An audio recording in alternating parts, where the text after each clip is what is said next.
welcome to the Watering Hole. We're sitting down today with Miss Harper O'Neill. How you doing? I'm doing great. How are you guys? We're doing fantastic. So you just got to play Born and Raised. Mm-hmm. So how was your set? How'd everything go? Man, it was so fun. We were under the tent, so we were in the shade, which was really nice. Yeah. I still, for some reason, wore the hottest outfit I could find. I'm in long sleeves and jeans. But it was great. I mean, it feels like a crowd of music lovers, and everybody was kind of getting up and dancing and involved, and it was fun. That's awesome. I think it's good that you were able to get a good crowd out there on a Sunday morning at least. The last day of the festival. Yeah, last day of the festival. Everybody's hungover. Yeah. Co-Wetzel last night, and you guys had a good crowd. That's awesome. Yeah, it was a good crowd. So you said you're heading back pretty quickly after this? You're not going to hang around for the rest of the festival? I wish I could, because I really want to see the rest of the lineup tonight. It's, I mean, some of my favorite acts. But we've got Americana Fest this week in Nashville. So we've got some performances coming up there that we've got to get back for and rehearsed and ready to rock those this week. So we're going to, I'm a full-time truck driver, part-time singer. Yeah. So what is your, what's your whip look like when you're pulling up the festival? You guys got a van, a bus, a truck, I hear? So right now we're in a van. So it's a Sprinter van, and it's nice, and there's enough space, for all four of us to kind of be messy and bring all our shit everywhere and, go on down the road. But when I open just myself or me and a guitar player, we roll up in my busted RAV4. Nice. Nice. Yeah, we're in the OG whip on that one. Yeah, for sure. Are you based out of Nashville or? I am. Yeah, I'm from outside of Dallas, Texas originally. Okay. And I played a bunch down there in Austin. I went to school down there. And then UT? Yeah, Hook 'em Horns. All right, we're done. We're done. Cut it off. Thank you. That'll be enough. Yeah, that was that. So I played down there for a while, and then I wanted to get into songwriting, and I just thought that Nashville was the place to do that. Mm-hmm. So I love the time I've been able to spend there, but I'm also, anxious to get on back to Texas at some point, I think. So we'll see. What did you major in Texas? I studied advertising with a business minor. Yeah. Okay, that fits well for being music, honestly, it's helped a lot more than I thought it would. Yeah. Yeah. I could definitely see that. Pleasantly surprised. I think now, especially with artists having to do so much of their own branding and being on TikTok and Instagram and all these things and being aware of your vibe at all times, I think it's helped a little bit. Yeah. Yeah. Yeah, it makes sense. They say a good degree from UT is still a subpar degree from Oklahoma State. But Who says that? That's just what I've heard. Who said? Give me some names. Give me some phone numbers. So we're Oklahoma State fans. I'm gathering we that. probably won't be playing as much, sure. anymore. Do you watch college football? Do you keep up with all that, or? Look, I'm gonna be real. I'm a fair weather fan. When the team's doing great, I'm the head of the fan club. So I don't really know much about it, other than it's a good time. Right now, you should be the head of the fan club. I am. They're doing very well right now. I am very proud to be a Longhorn. Yeah. Absolutely. Yes. Here in a few weeks, it may be a different story. We always get that mid-season drag. But I think we're going to do it. I think we got it. Yeah, for sure. So, of the artists today, if you could stick around, who would you be most excited to check out today? Obviously, Red Clay Strays are incredible. They're today, right? Yep. Yes. Yeah, okay.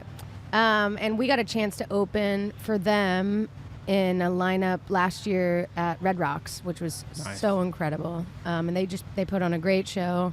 And then Dwight Yoakam is tonight too, right? Yes. Oh my God, he's so nostalgic for me. I couldn't agree more. His voice is just so unique and so incredible. And what's weird is I know he did, but my mom was obsessed with his Christmas album. And so when I think of Christmas, I often think of Dwight Yoakam. So it would have been great for Christmas in September, but I'll have to catch him down the road. It was a great Christmas album. Yeah, absolutely. Rhett here is the biggest Dwight Yoakam fan I know. Really? Okay, so I said the right name. Our original name of the podcast before we eventually settled on the Watering Hole was Guitars, Cowboys, and Hillbilly Music, which is what the tablecloth we got here. Love that. It's an old tablecloth. We're going to be working on getting a new one. Okay. But yeah, so that obviously it was Dwight's been a heavy influence on like Absolutely. a lot of the stuff we do, obviously. So, I love that. yeah. That's so cool. Yeah, so and it'd be my first Dwight Yoakam concert tonight, and Rhett is very, very excited for me to see him. I am excited for you. Yeah. We'll have to touch base after. Yeah, for and sure. See how you're feeling about it. Go ahead. Go ahead. Is there somebody that like Red Clay, they came around a little later, but Dwight was like an earlier artist. Is there someone in between that when you were growing up that was kind of like the reason you wanted to get into music, or you heard something or a song that was like, I got to do that? Absolutely. There's two I can think of. One is the Chicks. The Chicks were super influential. Like, I had this guitar signed by the Dixie Chicks when I was like 5, and I just like, it never left my hands. I just wanted to learn how to do it so bad. I wanted to be her so bad. So that's definitely one of them. And then the other one is probably like Norah Jones. She's a Texas girl as well. She's from North Texas. And I just remember, I just loved her style. It was just like, you know, bluesy, jazzy, singer-songwriter, soulful, but really delicate. And I think both of them I just really gravitated towards. And honestly, too, Miranda. Yeah. Miranda was like the queen of Texas, and like, you know, we were raised on her down there, so she definitely was super influential. I remember I would watch like the CMT countdown. Yeah. And just like wait for like kerosene to come on. Yeah. I'm like 7. Yeah. And I'm like, I'm gonna light his shit on fire. That's hilarious. The Queen of Texas, the Devil of Oklahoma. No. So what's been like one artist that you've either opened for or has had open for you that has really left a lasting impression, or that you've really enjoyed? You know, I've been really fortunate to be paired with lots of great artists and good people. They've been really kind to me. First one that comes to mind is Ashley McBride. She's been so kind to me, and she's such a talent. Lady Wilson, I went to Europe with her this summer too. Ashley this spring as well. So those two have been great. I'm trying to think. Honestly, I've had nothing but great experiences on the road. People just being helpful and kind, and understanding where I'm at, and you know what my challenges are like, and assisting me whenever they can, and just being encouraging. It's a hard job. And when you're surrounded by good people who want to help, it's so much better. Yeah, for sure. What do you think the hardest thing has been so far for you? Like trying to get things going in music. I mean, what's the most difficult part of that? You know, that's a good question. I think a lot of this is built on the process of like self-discovery. So re-becoming myself over and over again, learning who I am and learning what kind of messages I want to, you know, put in this music and in these songs, and what I really want to say to people listening. And that's just an ongoing journey. So that in itself, I feel like, is one of the ultimate challenges of this job. But also, you know, I think you got to be scrappy at the beginning. Yeah. You got to cut corners where you can, and you got to invest in what you know is important. And you want to keep great players and make sure that they're getting paid and fed and taken care of, and kind of curating that balance while you don't, you know, really have the resources yet to really just like go at it. Yeah. You know. Mm-hmm. So whenever you're not out on the road or traveling, you know, Europe with Lainey Wilson, you know, that's no big deal. Whenever you're out, not out on the road, what are you doing at home? You got any hobbies? Got any stuff you like to do? Man, my therapist asked me this the other day, and I racked my brain for some hobbies, and she was like, "You've got to get a hobby." I will say I love to play pool. Oh, that's cool. I do love to play pool, so I do that quite a bit.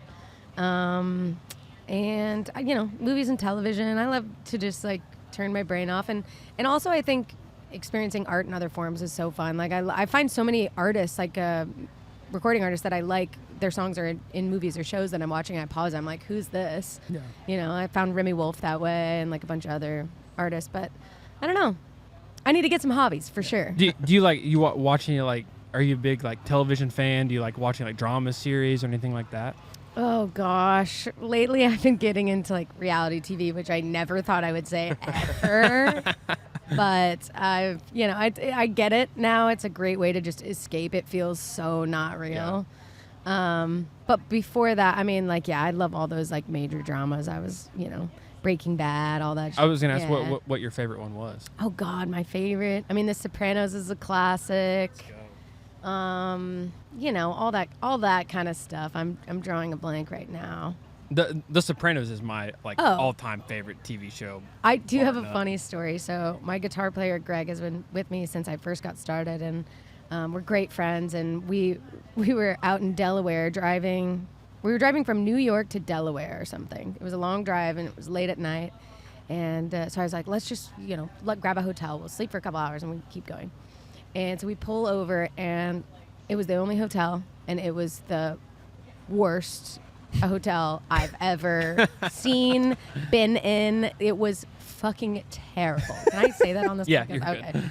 It was just like, honestly, scary and disgusting.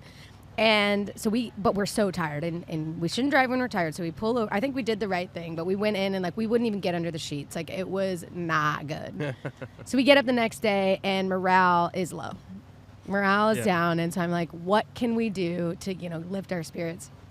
And Greg was like, oh, can we go to Tony Soprano's house? I just want to see it. And I was like, yeah, that's like the easiest thing I could do for you is drive you to Tony Soprano's house. So we get there, and he just stands outside for 5 minutes just staring at the house because he's such a mega fan. Yeah. Like, he is the mega fan. And then he gets back in the car, and he just goes, thank you. And I was like, that's so tender. It was so sweet. So... yeah, there's my Tony Soprano story. It'd be funny if he had a white robe and he went over there, stood in his underwear outside, and was just like... Yeah, I look over and he's just fully in character. Yeah. yeah. Well, he's been telling me about The Sopranos for a while, and I keep seeing it suggested. Oh, so it's now worth it. I gotta check it out. It is a fantastic show. It's hard to get into, especially because it's it's not your typical mob story, but it's very, very good. It's so worth it. Yeah, I would definitely recommend. Yeah, for it's a sure. good one. Yeah, I'm gonna check it out now. I promise I'll check it out. If he's going to the Dwight Yoakam concert, yeah, you gotta start watching. I gotta compromise Sopranos. somewhere. So Perfect. I'll take it. yeah. That's awesome. Did you see the lineup for the past 2 days? I haven't seen them day by day, but I remember when the lineup came out, just in full. I was like, I'm in some good company. Have you been involved in festivals for a little while, or is this one of your first ones? Or yeah, we've done some festivals. We did Bonnaroo. We did Under the Big Sky. Okay, so she's done festivals. Yeah, I've done a few festivals. I love it. It's a great way to spend a couple days selfishly as an artist. I get to go see. I never really get to go see my friends play or really other acts play all that much unless I'm opening or sharing a bill with someone. So it's fun to kind of kill some time and do it that way. And then also it's a great way to make fans because they're there to see someone else and they're walking by and they might get intrigued and walk by and check it out, and it's good exposure to fans that maybe you wouldn't necessarily have access to. So I love festivals. Yeah. Would you rather play Would you rather play on a festival or an inside, your typical show with an opener? Gosh, I don't know.